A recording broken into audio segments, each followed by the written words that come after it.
Hey everyone, welcome back to Corporate Decoder, the place where we crack open corporate secrets and spill the tea on what really matters. Get ready for a tale of CEO succession with some serious golden parachutes attached.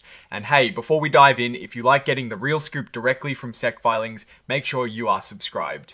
We also have a fantastic Discord community for deeper dives, linked in the description below. Alright folks, today we've got a Form 8K filing from IDEXX Laboratories Incorporated. Now this isn't your typical deep financial dive, but it is packed with juicy details about a major leadership change.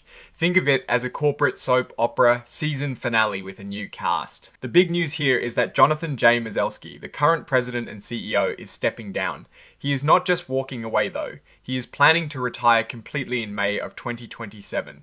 But before that, starting May 12th, 2026, he'll transition into a new role, executive chair of the board. This means he'll still be around, guiding the ship but not at the helm day today. Taking the reins as the new president and CEO is Mike Erickson, PhD. He is currently an executive vice president and general manager at IDEXX, leading their global point-of-care diagnostics and telemedicine businesses. He has been with the company since 2011 and has a background consulting for big names in pharma and biotech. He is 52 years old and seems pretty well equipped to handle the job. The company announced this change on the 13th of January 2026, and it all kicks off on May 12th, 2026. Just to remind ourselves, IDEXX Laboratories Incorporated is publicly traded, and their common stock is listed on the NASDAQ Global Select Market under the ticker symbol IDEXX. Now, what does this move mean for Dr. Erickson financially? Well, on the 12th of January 2026, he signed a letter agreement laying out his new gig.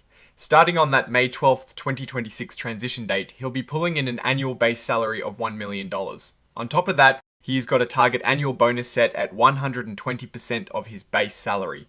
That is a cool $1.2 million just in bonus if he hits his targets. But that is not all for the 2026 fiscal year. Dr. Erickson is slated to receive a long-term incentive equity award with a target value of at least $7.8 million. This will be split between stock options and performance-restricted stock units granted in February of 2026. And for every year after that, he'll be eligible for more equity awards, with the specifics decided by the board's Compensation and Talent Committee. Here is a juicy part of Dr. Erickson's deal. If the company fires him without cause after the transition date, he'll get 2 years of his salary continued. He'll also get a lump sum payment to cover his health benefits for those 2 years, and his equity awards will continue to vest for another 2 years. That is a pretty sweet safety net. Then we have the Erickson Change in Control Agreement, or CIC agreement. This is a big one. If a change in control happens and Dr. Erickson is terminated without cause or resigns for good reason within 2 years of that event, the payouts get even bigger. He'll get a lump sum payment equal to 3 times his annual base salary plus his average bonus from the previous 3 years. So if he is making $1 million salary and a decent bonus, this could easily be in the millions. Plus, all his benefits continue for up to 3 years, and his stock awards vest immediately. This is clearly designed to keep him loyal, even if a takeover happens. Now, what about our departing CEO, Jay Mazzelski? He's also got a lucrative exit plan. His new role as executive chair starts in May 2026 and goes through his retirement in May 2027.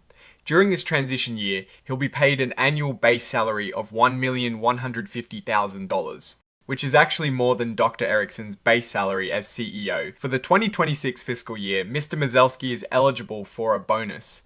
The target is 130% of his base salary for the period he was CEO and 100% for the period he is executive chair. For 2027, he won't get any other cash or equity bonuses. He is also set to receive a grant of time, vesting restricted stock units in February 2026 with a target value of at least $8.275 million.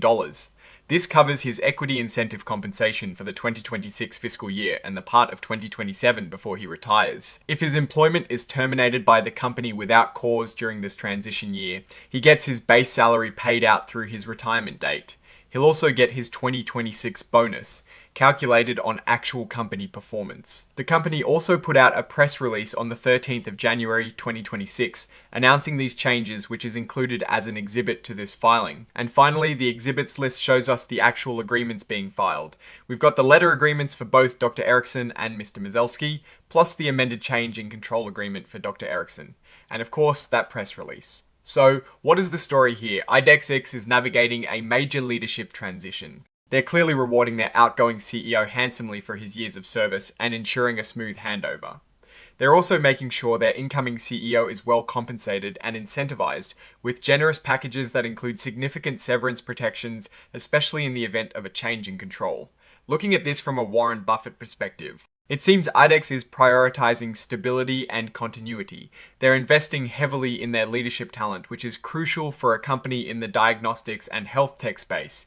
The substantial payout packages, particularly the CC agreement for Dr. Erickson, signal a commitment to shareholder value and a desire to retain top talent, even amidst potential future corporate events like mergers or acquisitions. While these packages are generous, they can also be seen as a sign of confidence in the company's future growth prospects, justifying these investments. The move from Mr. Mazelski to executive chair suggests a planned succession, allowing for knowledge transfer and continued strategic input from an experienced leader.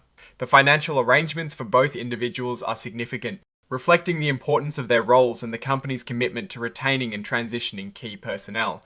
The risks here are always about execution. Can Dr. Erickson successfully step into the CEO role and continue IDEXX's growth trajectory? Will the transition be as seamless as planned? The substantial severance packages also represent a contingent liability for the company, which investors should be aware of.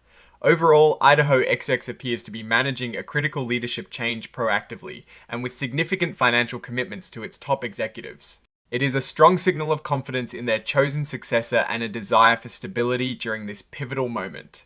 Alright, that is our breakdown of IDEXX's latest filing. What is your take on these executive compensation and transition plans? Do you think they're fair or over the top? Drop your thoughts in the comments below. If this analysis was valuable to you, hitting that like button really helps us out, and subscribe for more deep corporate dives, and don't forget to check out our Discord in the description for even more exclusive content and discussions. Thanks for watching, and we'll see you next time on Corporate Decoder.